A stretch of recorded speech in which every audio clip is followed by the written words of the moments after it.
اس توفیق جو ہمارے ساتھ شامل حال رہی، کچھ نہ کچھ نیک اعمال کرنے کی ہمیں توفیق ملی، ان نیک اعمال کو بجا لانے کے بعد ہم نے استغفار بھی کرنی ہے، کیونکہ نیک عمل کے کرنے کے بعد جب ہم استغفار کریں گے تو اللہ پاک ہماری عبادات کو شرف قبولیت عطا فرمائیں گے۔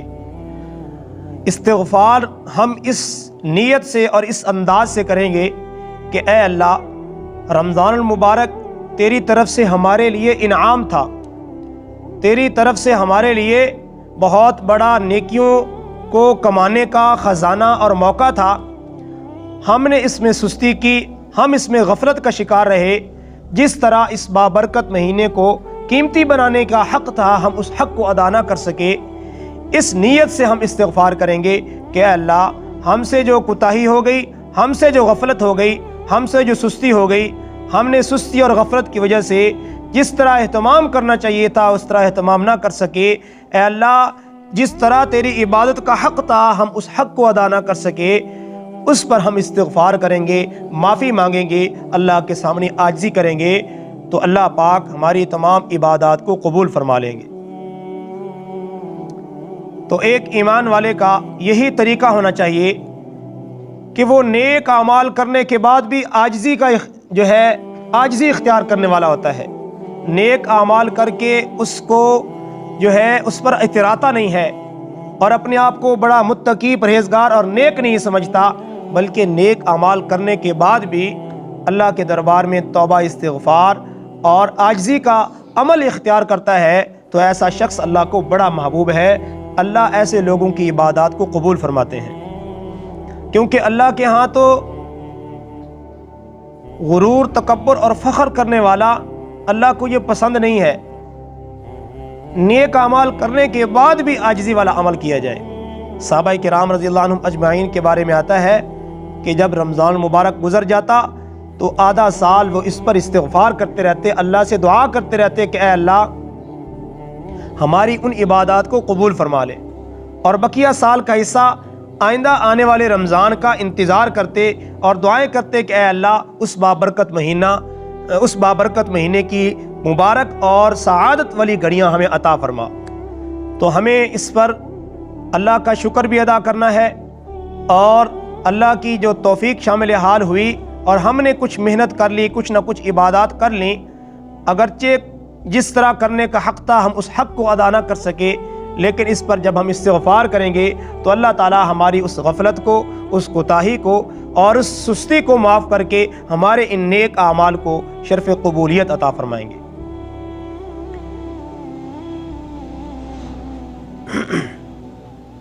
ابھی کل کے دن انشاءاللہ العزیز عید الفطر کی نماز ادا کی جائے گی، تو عید الفطر کے حوالے سے بھی ہمیں کچھ باتوں کو ذہن نشین رکھنا چاہیے، اور تاکہ ہمارے لیے یہ بابرکت دن بھی قبولیت کا ذریعہ بن جائے، اللہ کی رضا کا ذریعہ بن جائے۔ لیکن اس سے پہلے جو عید والی رات ہوتی ہے، اس رات کے بارے میں بھی شریعت ہماری رہنمائی کرتی ہے۔ احادیث میں آتا ہے جو عید والی رات ہے، جس کو ہمارے ہاں چاند رات کہا جاتا ہے، اس رات کو احادیث میں اور روایات میں لیلۃ الجائزہ کا نام دیا گیا ہے۔ لیلۃ الجائزہ کا معنی ہے انعام والی رات، یعنی یہ وہ رات ہے جس رات میں اللہ کی جانب سے بندوں کے لیے انعام عطا کیا جاتا ہے، کہ جن اللہ کے بندوں نے پورا مہینہ عبادات کی، نیک کاموں کا اہتمام کیا، ذکر و اذکار، تسبیحات، روزوں، تراویح کا اہتمام کیا، اب اس رات میں اللہ کی جانب سے ان کے لیے یہ انعام والی رات ہے۔ اور ایک حدیث پاک میں اللہ کے محبوب پیغمبر صلی اللہ علیہ وسلم نے فرمایا کہ جس نے اس رات کو عبادت سے اور قیام سے، نیک نیتی سے، نیکی اور اخلاص کی نیت سے، نیکی حاصل کرنے کی نیت سے اس رات کو عبادت کی، قیام کیا، اس رات کو زندہ کیا، کل قیامت کے دن اللہ تعالیٰ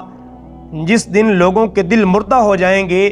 اس رات کو یعنی جو عیدین کی جو رات ہے، اس رات کو زندہ رکھنے والا عبادات سے اللہ پاک اس کے دل کو قیامت کے دن مردہ ہونے سے بچا لیں گے۔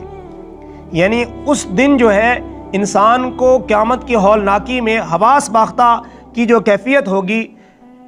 تو اس دن اس رات کو عبادت کا اہتمام کرنے والا جو بندہ ہے، اللہ پاک اس کو یہ سعادت عطا فرمائیں گے، اللہ پاک اس کی مدد اور نصرت فرمائیں گے اور اس کو ثابت قدمی عطا فرمائیں گے۔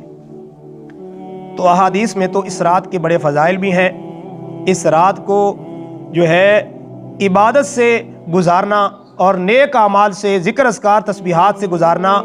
شریعت کے اندر اس کی تاکید ہے۔ ایک طرف تو شریعت کا یہ عمل ہے، ایک طرف تو شریعت کی یہ تاکید ہے، ایک طرف تو شریعت نے اس رات کی فضیلت بیان کی ہے، دوسری طرف ذرا ہم اپنا جائزہ لیتے ہیں، اپنے معاشرے کا جائزہ لیتے ہیں، اپنے اعمال کا جائزہ لیتے ہیں اور اپنے کردار کا جائزہ لیتے ہیں کہ اس رات کو ہم کس طرح گزارتے ہیں۔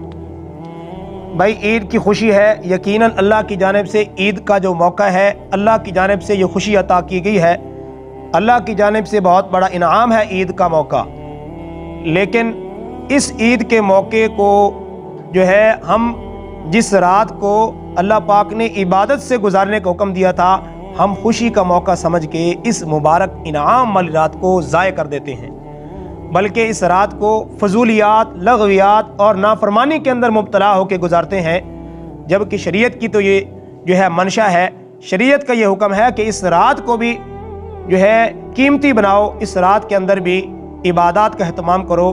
اگر عبادات کا اہتمام نہیں کر سکتے تو کم از کم اس رات میں کوئی گناہ اور نافرمانی، کوئی لغزش اور فضول اور لغو کام کا ارتکاب مت کرو، شریعت کی یہ تاکید ہے۔ تو اللہ رب العزت سے ہم دعا کرتے ہیں کہ اللہ پاک ہمیں اس رات کو بھی قیمتی بنانے کی توفیق عطا فرمائے، جس طرح ہم نے رمضان کی دیگر راتوں کو عبادات کا، نوافل کا، ذکر و تلاوت کا، تراویح کا اہتمام کیا، اسی طرح اس رات میں بھی ہم نیک اعمال، نوافل، تسبیحات کا اہتمام کریں۔ بلکہ علماء نے لکھا ہے کہ جب یہ عشرہ مکمل ہو جاتا ہے، جو اعتکاف والے ہوتے ہیں اگرچہ ان کے لیے اجازت ہوتی ہے کہ وہ اس رات کو مغرب کی نماز کے بعد گھروں کے جا سکتے ہیں، لیکن علماء نے لکھا ہے کہ اگر وہ اس رات کو بھی مسجد کے اندر ٹھہر جائیں، اگرچہ شریعت کی طرف سے ان پر پابندی جو تھی وہ ختم ہو گئی ہے، اب جو اعتکاف والی پابندی تھی کہ مسجد کی حدود کے اندر رہنا، وہ ان پر اگرچہ ختم ہو گئی ہے، لیکن اگر وہ اس رات کو بھی مسجد کے اندر گزار لیں اور عبادات کے ساتھ گزار لیں تو بہت ہی اچھا عمل ہے، نور علی نور ہے۔ تو یہ رات میرے بھائیوں بڑی قیمتی ہے۔ اب جو عید الفطر، عید کا جو موقع ہے، یہ اللہ کی جانب سے بہت بڑا انعام ہے۔ ایمان والوں کے لیے اللہ کی جانب سے 2 عیدیں ہیں جو خوشی کا موقع ہے، اور ایمان والوں کو جو ہے اللہ کی جانب سے انعام کے طور پہ یہ عید کے موقع عطا کیے گئے ہیں، اور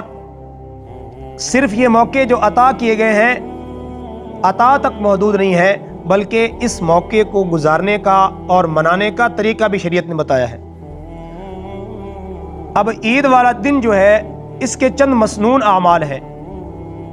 جن کی پابندی اگر ہم کریں گے، بھائی دن تو گزارنا ہے، اپنے کام کاج کو بھی چھوڑ دیا، کام کاروبار سے بھی جو ہے الگ ہو گئے ہیں، اب اس دن کو ہم نے گزارنا ہے، اگر مسنون طریقے سے اللہ کے پاک پیغمبر صلی اللہ علیہ وسلم کے بتائے ہوئے سنت طریقے کے مطابق گزاریں گے تو یہ دن ہمارا کیا بن جائے گا؟ قیمتی بن جائے گا، عبادت بن جائے گا۔